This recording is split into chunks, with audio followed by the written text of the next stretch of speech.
Lekom, selamat datang nih di Lekom Podcast, episode spesial in collaboration with Gasa. Nah, namanya aja udah episode spesial nih. Maka di podcast kali ini ada dua hal yang spesial. Yang pertama, tentu aja hostnya. Yang kedua, tentu aja narasumbernya. Nah, buat hostnya, biasanya Sobat Lekom kan ditemenin nih sama yang namanya Kevin Pusung. Tapi di podcast kali ini ditemenin sama aku, Misha, untuk bahas suatu hal yang nggak kalah menarik dari episode sebelumnya.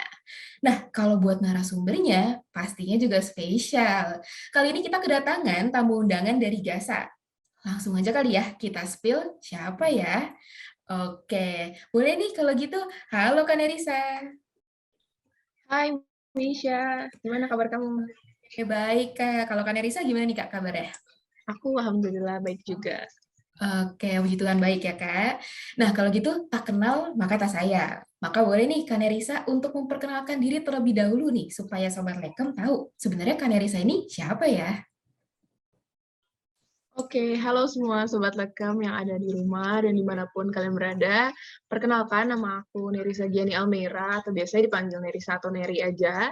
Aku saat ini merupakan mahasiswi semester 6 di Fakultas Psikologi Unikat Jaya, angkatan 2019, kampus Manggi. Saat ini aku menjabat sebagai Ketua atau Presiden GASA periode 2021-2022. Salam kenal semuanya.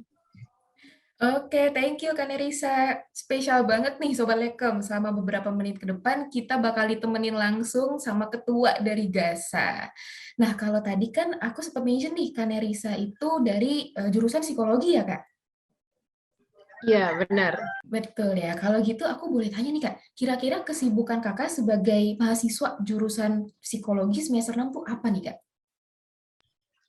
Oke, semester 6 itu kalau di psikologi udah masuk peminatan. Jadi di psikologi itu ada 5 peminatan, 5 atau 4 ya. Jadi ada klinis, ada psikologi industri organisasi, pendidikan, dan sosial gitu. Jadi ada 4 peminatan yang bisa langsung dipilih nih sama kita. Jadi udah nggak ada lagi mata kuliah umum kayak mungkin di semester-semester awal, jadi sekarang udah lebih spesifik. Nah, untuk kesibukan aku saat ini itu sebenarnya aku udah nggak ikut kelas karena aku udah full magang. Aku keterima jadi magang di PT Toyota Motor Manufacturing Indonesia, atau bisanya orang kenalnya dengan Toyota gitu ya. Nah, aku lewat jalur ini magang Merdeka, kampus Merdekanya program dari menteri yang sekarang gitu. Jadi most of my time tuh dihabiskan dengan magang gitu ya, karena ini kan konversinya 20 SKS, jadi 8 jam sehari dalam waktu seminggu gitu, kayak WFO dan WFH. Jadi itu sih kesibukan aku, ditambah juga dengan mungkin saat ini mengurus jasa. Oke, oke. Keren banget ya Sobat Lekom, ternyata Kak Nerisa ini. Oke deh, kalau gitu nggak perlu berlama-lama lagi nih. Sobat Lekom di sini pasti udah pada tahu nih, dan pasti juga udah pada nungguin ya perbincangan kita tentang SDGs atau Sustainable Development Goals. Nah, pada Lekom Podcast kali ini kita akan membahas nih tentang SDGs ini. Tapi sebelumnya mungkin boleh nih aku nanya dulu ke Kak Nerisa. Kira-kira kalau dari GASA sendiri, itu merupakan sebuah UKM yang mendukung apa nih Kak? Atau mungkin dalam bidang apa nih kalau GASA sendiri? Oke, jadi kita udah mulai masuk ya ke GASA itu apa. Jadi mungkin GASA itu sebenarnya masih tergolong baru ya, masih 3 tahun di Atma Jaya. Jadi kita adalah organisasi kemahasiswaan tingkat universitas, hanya ada di Unika Atma Jaya aja so far, belum ada di yang lain, tapi semoga kedepannya akan ada di univ-univ lain, GASA-GASA yang lain gitu ya. Jadi kita tuh memiliki 3 nilai sih sebenarnya. Yaitu yang pertama adalah raising global awareness, yang kedua itu participate into international scope, dan yang ketiga itu national building. Nah, apa sih maksudnya 3 hal ini gitu ya? Terus kenapa sih ngomongin tentang SDGs? SDGs nih dari tadi gitu ya. Mungkin udah ada yang lihat juga di background aku tuh udah SDGs banget gitu. Nah, sebenarnya di GASA itu nggak hanya ngomongin tentang SDGs aja gitu. Kita juga ngomongin tentang, kita juga mengajak anak-anak itu juga untuk bisa participate in international scope gitu. Jadi kalau misalkan nggak pandemi gini nih, kita tuh bisa ngirim beberapa anak-anak GASA yang terlibat gitu dalam konferensi-konferensi UN gitu. Sempat ada Peace Summit di tahun 2018 di Thailand, terus juga ada konferensi-konferensi PBB lainnya, Humanitarian Affairs Asia, yang kita kirim ke Singapura, dan segala macam. Nah, cuman karena pandemi, sayangnya kita hanya bisa melakukannya secara online gitu ya, karena kan ada keterbatasan penutupan border di negara-negara gitu. Jadi melalui webinar-webinar sih so far. Dan juga active in nation building gitu. Jadi kita juga ada kontribusi secara langsung ke negara kita sendiri gitu ya, nggak cuma ngomongin tentang masalah-masalah global aja di dunia, tapi juga active and participate actively di nation building gitu. Nah, isu yang diangkat itu sebenarnya nggak hanya isu lingkungan, lagi, tapi juga ada banyak sih. SDGs itu kan ada 17 ya. Jadi ada tentang kesetaraan gender, kesehatan mental, pertumbuhan ekonomi, perdamaian dan keadilan, konsumsi dan produksi yang bertanggung jawab, dan pendidikan yang bermutu. Jadi di Gaza sendiri itu, hal tersebut itu dicerminkan di external events atau acara-acara kita yang bertujuan untuk meningkatkan awareness lebih tinggi lagi gitu ya. Jadi dibuat acara-acara yang fun yang bisa meningkatkan awareness orang-orang terkait isu tersebut gitu.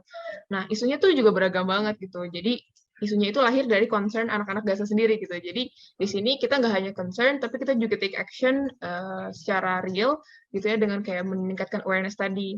Nah, kalau di Gaza sendiri, di tahun kepengurusan aku, kebetulan kita udah ngerancang 3 acara gitu. Yang pertama itu Foster Up, jadi di situ temanya adalah mengenai SDGs pendidikan yang bermutu gitu. Terutama di masa pandemi ini kan pasti banyak ya, kayak anak-anak yang harus terpaksa melakukan pembelajaran secara online gitu, yang dirasa tuh sebenarnya kurang efektif di masa usia perkembangan mereka, yang seharusnya mereka tuh bisa mungkin mendapatkan affectionate gitu ya, kayak pendekatan dan touch langsung gitu dari gurunya. Sedangkan kalau misalkan pandemi gini kan kayak semuanya dari online gitu ya, kayak dari Zoom meeting, mereka nggak ketemu teman-teman. Nah, itu tuh sebenarnya secara psikologis juga mempengaruhi mental mereka gitu ya, kayak pertumbuhan mental mereka. Jadi gitu kita bahas, kita undang psikolog anak gitu ya, psikolog klinis, dan kita membahas gitu loh, bagaimana orang tua bisa menanggulangi mungkin kesulitan-kesulitan selama anak belajar di rumah, terus juga apa aja sih yang harus dilakukan gitu ya sebagai orang tua untuk bisa menjaga anak ini agar bertumbuh kembang secara optimal gitu. Dan sebenarnya nggak hanya orang tua aja sih. Di lingkungan kita kalau ada anak kecil, kayak kalau kalian menjadi kakak atau kalian jadi mungkin jadi om atau tante gitu ya udah, atau di lingkungan kalian aja mungkin ada anak tetangga gitu ya yang kayak ngerasa ini kok kurang optimal segala macam, itu kita harus tahu gitu loh gimana caranya bisa biar mereka bisa mendapatkan support system yang lengkap gitu. Terus ada juga what a waste. Jadi ini kita ngomongin tentang food waste gitu. Kita berkolaborasi dengan Waste for Change gitu. Kalau kalian tahu, Waste for Change itu ada NGO yang bergerak di bidang waste management gitu. Jadi ya kita kasih penyuluhan tentang angka-angka sampah, khususnya sampah makanan sih di Indonesia, terus kayak gimana concern-nya di Indonesia itu, dan bagaimana caranya kita mulai gitu dari rumah sendiri untuk mengurangi namanya sampah makanan gitu. Itu seru banget sih, baru selesai kemarin. Lalu yang terakhir itu kita akan bahas tentang pemanfaatan ekonomi kreatif bagi pelaku usaha UMKM. Jadi benar-benar nggak hanya lingkungan aja ya, tapi juga kayak ini ada tiba-tiba ngomongin investasi gitu ya, ngomongin ekonomi. Jadi di sini nanti mungkin aku akan spoiler sedikit gitu ya. Acaranya sih masih Juni, tapi akan mengundang salah satu orang terbesar juga di Indonesia. Di situ dia mungkin bagiannya di bagian UMKM gitu ya, kayak pengembangan UMKM segala macam. Tujuannya adalah biar kita juga melek sih terkait investasi dan gimana cara memanfaatkan investasi untuk bisnis, untuk UMKM yang kita mulai gitu.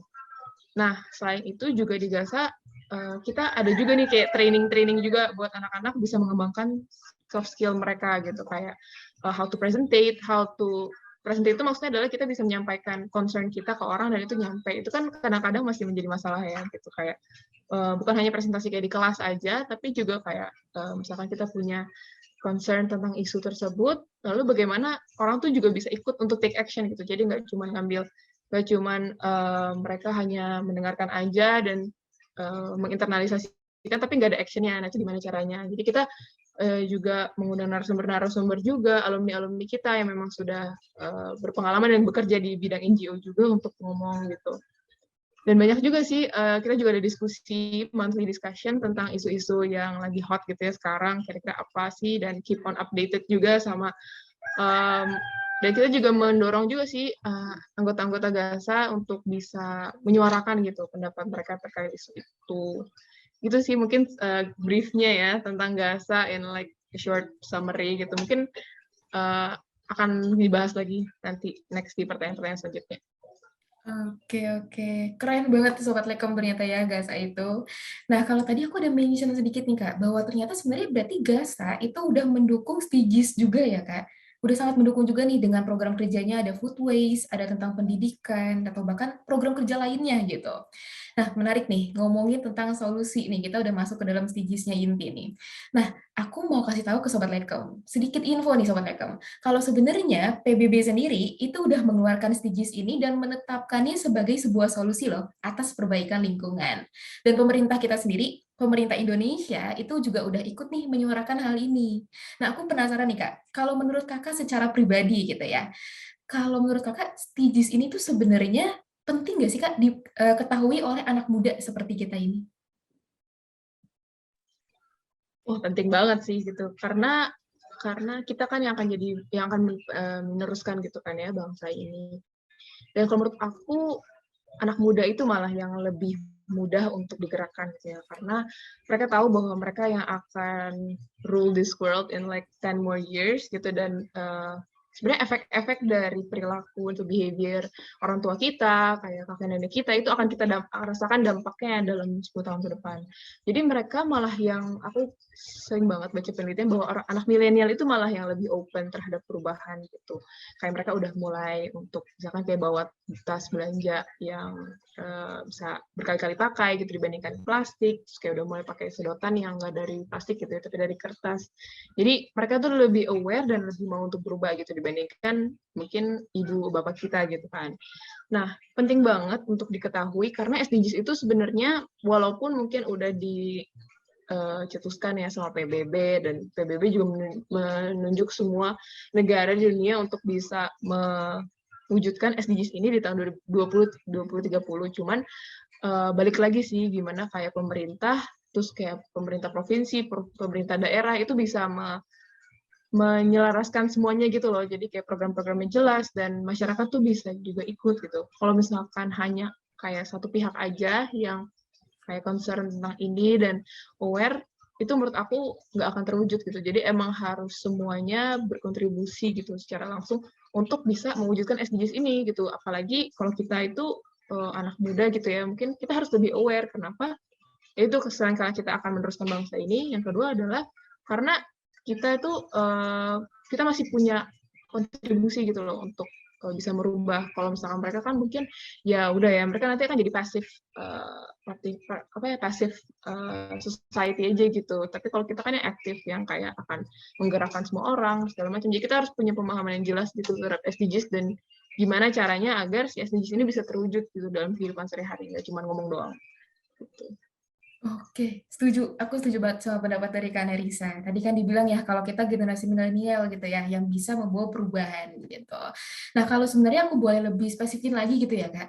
Mungkin kita nih, sebagai mahasiswa gitu ya, kita bisa juga nih ikut serta dalam menerapkan SDGs ini dalam kehidupan sehari-hari kita juga gitu ya.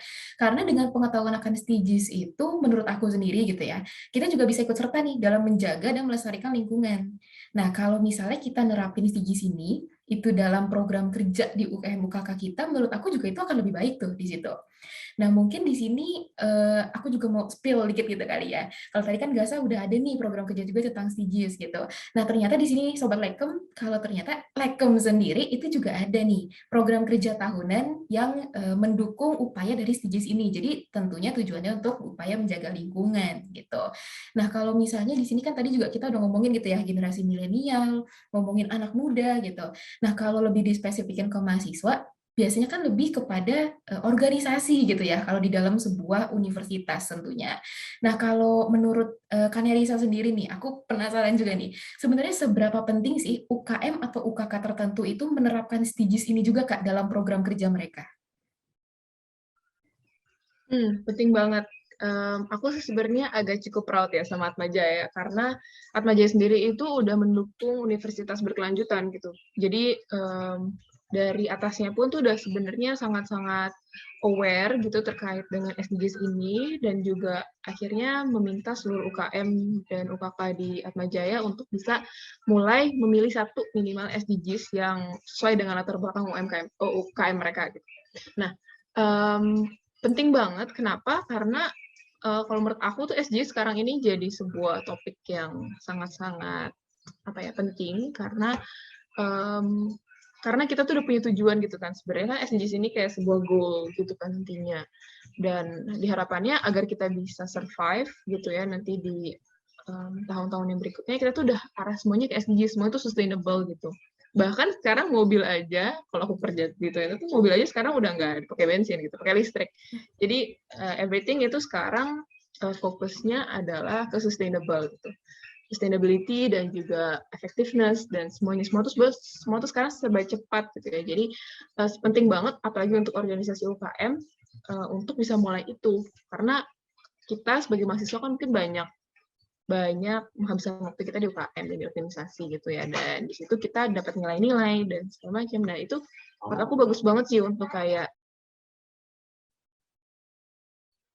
menurut aku untuk kayak bisa mulai dari situ gitu. Jadi dari temennya gitu, kayak ngeliatin temennya udah mulai nih untuk mulai sustainable, terus kayak kok bisa ya sustainable, tapi bisa mungkin kayak sekarang tuh anak muda pakai baju tuh sekarang nggak beli di H&M atau di mungkin merek-merek tertentu, tapi kayak melakukan thrifting dan segala macam, dan mereka terlihat keren-keren juga gitu. Jadi itulah mulai dari situ, kayak anak muda kan kayak ngeliat tren, ngeliat sosial media dan segala macam, akhirnya mereka tergerak gitu. Jadi menurut aku UKM itu salah satu platform atau media yang bisa mewadahi anak-anak itu untuk juga bisa menjadi sustain gitu dengan SDGs yang mereka bawa gitu. Mungkin kalau dengan SDGs-nya atau organisasi lain dengan SDGs-nya itu bisa juga akhirnya semuanya bahkan sampai program kerjanya itu juga sesuai gitu sama SDGs yang udah mereka pilih gitu. Oke, setuju banget sih ya. Karena pada nantinya juga kita harus gitu ya Kak untuk menerapkan ini gitu ya. Oke. Nah kalau tadi kan kita ngomongin tentang masyarakat luar juga gitu ya, yang tertarik nih tentang SDGs gitu. Nah aku penasaran kan nih Kak, kalau misalnya dari GASA sendiri kan tadi udah sempet nih ngadain program kerja gitu ya, yang mendukung food waste, pendidikan, yang tentunya ini masuk ke dalam ranah SDGs gitu. Nah kalau dari pesertanya sendiri nih Kak, kira-kira tuh antusiasme mereka terhadap program kerja di GASA itu bagaimana nih, Kak? Mungkin boleh di-rate juga gitu, Kak. 1 sampai 10 kira-kira di angka berapa nih? Ini berarti orang di luar GASA kah atau anak-anak GASA? Kalau boleh pesertanya, Kak, gitu, dalam ikut Peserta. webinar ini. Pesertanya sangat aware sih, kayak bahkan yang banyak ya acara GASA kan, kayak dari tahun ke tahun tuh banyak. Kita pernah mengundang speaker juga, kamu tahu namanya Jehian, penanya sejabat. Dia juga bergerak di bidang ekonomi kreatif dan kayak pemanfaatan ekonomi kreatif untuk usaha juga gitu. Jadi kita mengundang, biasanya tuh mereka bisa juga aware, itu juga karena speakernya gitu kan, somebody yang they look for gitu, kayak look up to gitu, kayak model mereka, dan mereka misalkan kayak follow mereka, follow si orang ini gitu kan. Menurut aku itu juga bisa jadi sebuah kayak mulai dari permulaan untuk orang juga bisa mencontoh gitu sih. Oke. Betul, Kak. Mencontoh ya dari pembicaranya gitu ya. Betul. Tapi ada juga sih yang kayak memang topiknya yang mereka, yang kemarin tuh yang tentang food waste, ternyata tuh jadi concern banget, apalagi selama pandemi ini kan kayak sampah rumah tangga meningkat gitu kan, karena orang pada di rumah. Dan ternyata banyak, cukup kayak 100-an lebih orang gitu yang emang aware gitu, dan diskusinya aktif gitu selama webinar. Jadi senang juga sih ternyata orang Indonesia tuh juga concern gitu tentang itu. Oke, benar.